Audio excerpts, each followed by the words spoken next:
जय माता दी। ओम ऐं ह्रीं क्लीं चामुंडाय विच्चे। ओम दुम दुर्गाय नमः। हे माँ जगदम्बा, हमारी वाणी को पवित्र कीजिए, हमारे मन को एकाग्र कीजिए और हमें ऐसा भाव दीजिए कि हम आपके दिव्य चरित्र का सरल और सच्चा वर्णन कर सकें। आज हम दुर्गा सप्तशती के प्रथम से लेकर 13वें अध्याय तक का संपूर्ण हिंदी भावार्थ समझेंगे। इसे देवी महात्म्य भी कहा जाता है। यह कथा मार्कंडेय पुराण में आती है। इसमें एक प्रसंग है, राजा सूरत और वैश्य समाधि अपने अपने दुखों से परेशान होकर महर्षि मेधा के आश्रम में पहुंचते हैं। वे पूछते हैं कि सब कुछ छीन जाने के बाद भी मन अपने राज्य, परिवार और धन में क्यों जुड़ा रहता है। तब महर्षि मेधा उन्हें आदि शक्ति की महिमा सुनाते हैं। वही कथा दुर्गा सप्तशती है। प्रथम अध्याय में कथा शुरू होती है। एक बार ब्रह्मा जी सृष्टि के प्रारंभ में भगवान विष्णु की नाभि से उत्पन्न कमल पर विराजमान थे। उस समय भगवान विष्णु योग निद्रा में थे। तभी उनके कान के मैल से दो असुर उत्पन्न हुए, मधु और कैटभ। वे ब्रह्मा जी को मारने दौड़े। ब्रह्मा जी ने देखा कि विष्णु सो रहे हैं। तब उन्होंने विष्णु की योग निद्रा स्वरूपिणी देवी की स्तुति की। देवी प्रकट हुई, विष्णु की आंखों से योग निद्रा हटाई और भगवान विष्णु ने उन दोनों असुरों का वध किया। इसका भाव यह है कि जब चेतना जागती है तब अज्ञान और अहंकार नष्ट हो जाता है। दोस्तों, द्वितीय अध्याय में महिषासुर का अत्याचार वर्णित है। उसने देवताओं को पराजित कर स्वर्ग पर अधिकार कर लिया। देवता दुखी होकर ब्रह्मा, विष्णु और महेश के पास गए। तब तीनों देवताओं के तेज से एक दिव्य प्रकाश हुआ और माँ प्रकट हुई। उसी प्रकाश से देवी दुर्गा का प्राकट्य हुआ। सभी देवताओं ने उन्हें अपने अपने अस्त्र शस्त्र दिए। यह संदेश है कि जब शक्तियाँ मिलती हैं तब अधर्म के विरुद्ध सामूहिक शक्ति खड़ी होती है। दोस्तों, तृतीय अध्याय में देवी और महिषासुर के बीच भयंकर युद्ध होता है। महिषासुर अनेक रूप बदलते हैं, कभी भैंसा, कभी सिंह, कभी हाथी। अंत में देवी उन्हें त्रिशूल से मार देती हैं। इसका भावार्थ है कि हमारे भीतर का अहंकार भी बार बार रूप बदलता है, लेकिन दृढ़ साधना से उसका अंत संभव है। दोस्तों, चतुर्थ अध्याय में देवता देवी की स्तुति करते हैं।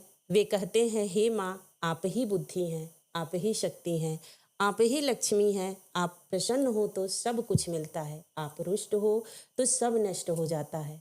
यहाँ संदेश है कि जीवन में संतुलन और समृद्धि शक्ति के संतुलित प्रयोग से ही आती है।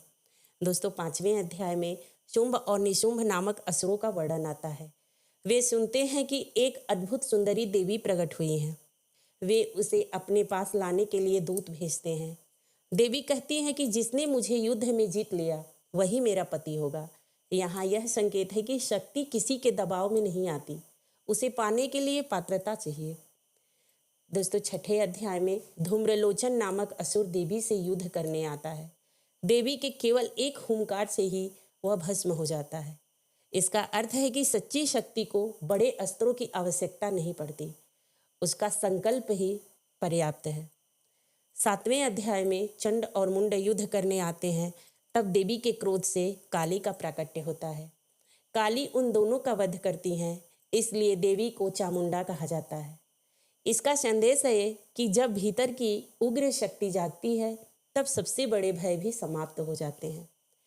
दोस्तों, 8वें अध्याय में रक्तबीज नामक असुर आता है। उसकी विशेषता यह थी कि उसके एक एक रक्त की बूंद से नया असुर पैदा हो जाता था। तब काली ने उसका रक्त गिरने से पहले ही पी लिया और उसका अंत किया। इसका अर्थ है कि कुछ बुराइयां ऐसी होती हैं जिन्हें जड़ से समाप्त करना पड़ता है, वरना वे फैलती जाती हैं। दोस्तों, 9वें और 10वें अध्याय में शुंभ निशुंभ का युद्ध होता है। देवी अनेक रूपों में प्रकट होती हैं। अंत में वे दोनों असुरों का वध करती हैं। दोस्तों, यहाँ दुर्गा सप्तशती में यह संदेश है कि जब मनुष्य अपने भीतर की सभी सकारात्मक शक्तियों को एकजुट करता है तब वह सबसे बड़ी बाधा को भी पार कर सकता है। 11वें अध्याय में देवताओं की स्तुति है।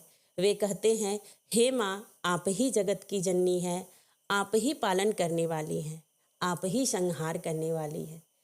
दोस्तों, दुर्गा सप्तशती के इस अध्याय में कृतज्ञता को बताया गया है। और 12वें अध्याय में देवी कहती हैं कि व्यक्ति इस महात्म्य का पाठ करेगा तो संकटों से मुक्ति मिलेगी, युद्ध में विजय, रोग से राहत, शत्रु से रक्षा होगी, मानसिक शांति मिलेगी। यह माँ का वचन है। दोस्तों, दुर्गा सप्तशती के 13वें अध्याय में कथा वापस राजा सुरथ और वैश्य समाधि पर आती है। दोनों ने देवी की उपासना की, देवी प्रसन्न हुई और उन्हें वरदान दिया। राजा को उसका राज्य वापस मिला और वैश्य को आत्मज्ञान प्राप्त हुआ। इसका अर्थ है भक्ति से भौतिक और आध्यात्मिक दोनों फल मिलते हैं। पूरी दुर्गा सप्तशती का सार यही है कि शक्ति हमारे बाहर भी है और भीतर भी है। जब हम सच्चे मन से माता का स्मरण करते हैं, ध्यान करते हैं, तो अज्ञानता, भय, अहंकार का अंत हो जाता है। जगदम्बा जैसी देवताओं और भक्तों की रक्षा करती हैं। अपनी कृपा बनाए रखें, हमारे भीतर की बुराइयों का नाश करें और हमें धर्म भक्ति के मार्ग पर सिखाएं। यही माँ से प्रार्थना करें। जय माता दी, जय माँ दुर्गा। दोस्तों, अगर ये वीडियो दुर्गा सप्तशती का आपको अच्छा लगा हो तो माता जी का जयकारा अवश्य लगाएं कमेंट बॉक्स में, और मेरे चैनल पे पहली बार हैं तो सब्सक्राइब अवश्य करें।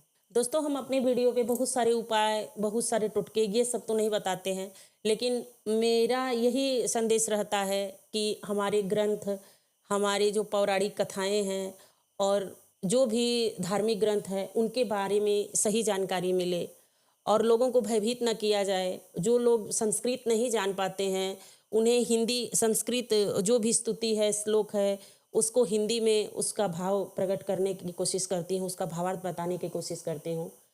तो हमारे चैनल को आप लोग प्रमोट करिए, सब्सक्राइब करिए, क्योंकि देखिए आजकल लोग उपाय बहुत ज़्यादा लाइक करते हैं कि वो उपाय बताते हैं, वो टोटका बताते हैं, लेकिन ये सब मिथ्या है। उपाय टोटका से कुछ नहीं होगा, सही कर्म करना चाहिए, तभी किसी चीज़ का फल मिलता है। दोस्तों, मिलती हूँ अगले वीडियो में। तब तक के लिए जय माँ दुर्गे। ओम शांति शांति शांति।